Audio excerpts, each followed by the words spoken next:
Hello, welcome back and welcome to my channel. My name is Polarome Erastus, and it's been a while, guys. And I know I've not been uploading consistently. So many things have been in the way, and let me not bore you with all the stories, but let's just get into today's video. And you already know what we do here, guys. We talk about things tech, anything tech related. I am your go-to guy. And today we'll be talking about something very important, and it's how AI has made your phone's camera better than a professional camera. And I'm sure probably it has crossed your mind a couple of times, or maybe it has not. Yes, the video to bring that up in your mind and let's talk about it. So I want you to picture this. You take out your phone and you want to take a photo.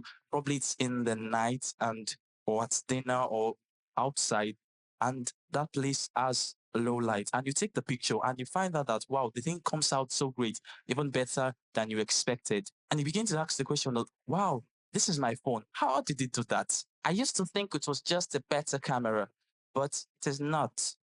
It turns out your phone is doing something that no camera in history has ever done before. And today, once I explain what your camera is doing, then you'll see your camera and your phone's camera in a new light. So stick around to see what that is.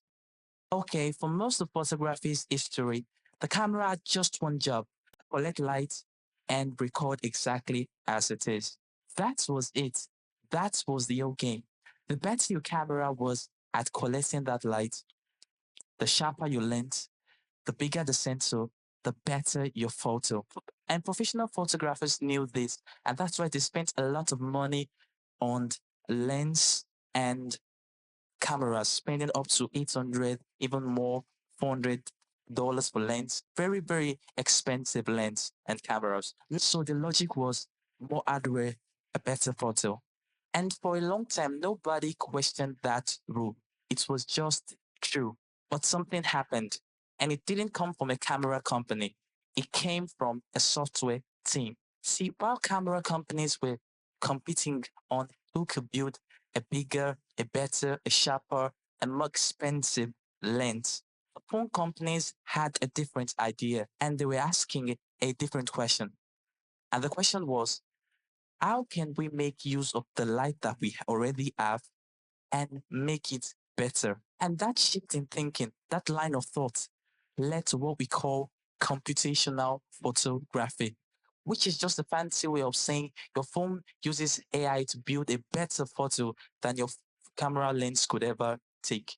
You know, the biggest weakness of phone cameras for years and years was low light, a small sensor, a tiny lens opening, not enough light coming in. Photos came out blurry, noisy, and grainy. It was not a good look, honest. And professional photographers loved this because they had the better hardware, they had the better gear to take better professional photos, and you still have needed them when you have an important event or something that needed a professional touch. Then came Google with something innovative, probably disruptive. They called it night sight. And I generally think it's one of the more clever innovations in tech in the last decade. The brightest image processes the sharpest image, the cleanest image, and combines them into one photo that displays the best of those. And it mathematically brightens without adding gray. The result, a photo that looks like the light was when it really wasn't. 15 photos taken in about a second, then one perfect view. And this is now with almost every smartphone.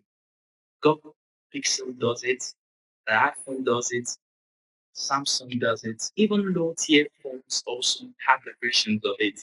Your phone's camera can capture a scene tonight that would have given a professional photographer with, I think, probably a $300 camera a serious headache.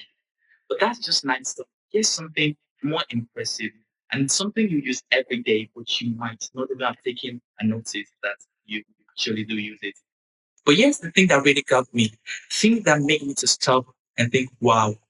When you press the shutter on the DSLR, it takes a single photo, exactly what the sensor says.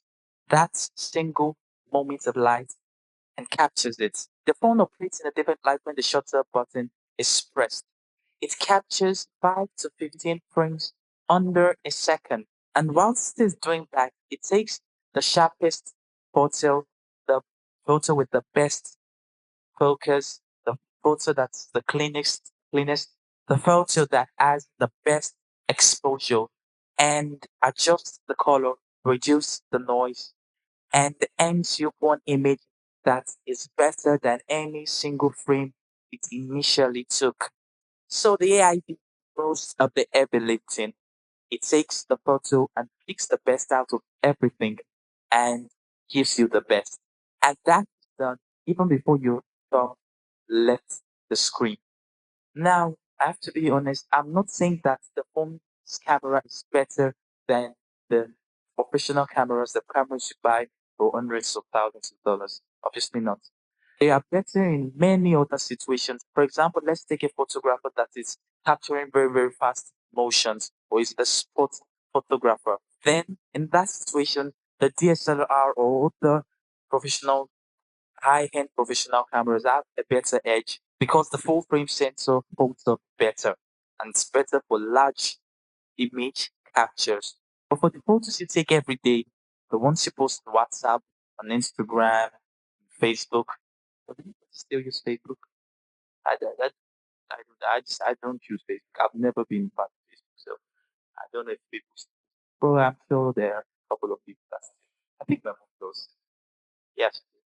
Anyway, your phone, now powered by AI, makes for a better camera, a better result using your camera. Not because hardware ever stopped mattering or still isn't something very important, but the AI made software more powerful than the hardware ever was.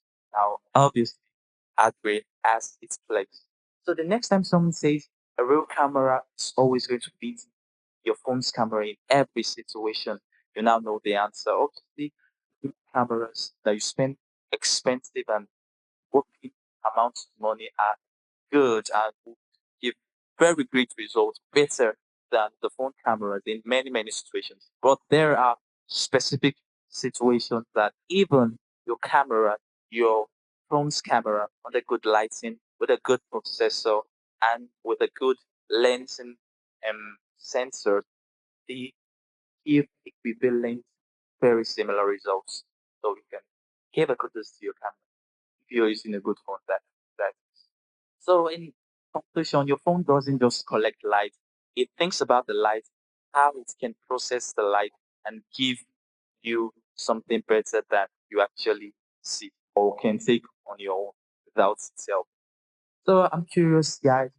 This was something that you found informative. Maybe it wasn't something you were expecting from me.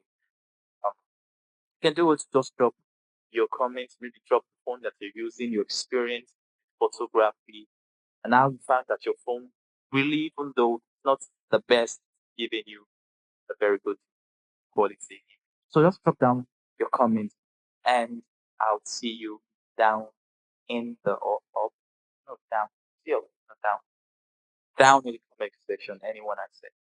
And that, and with that, I'll say peace. Thank you.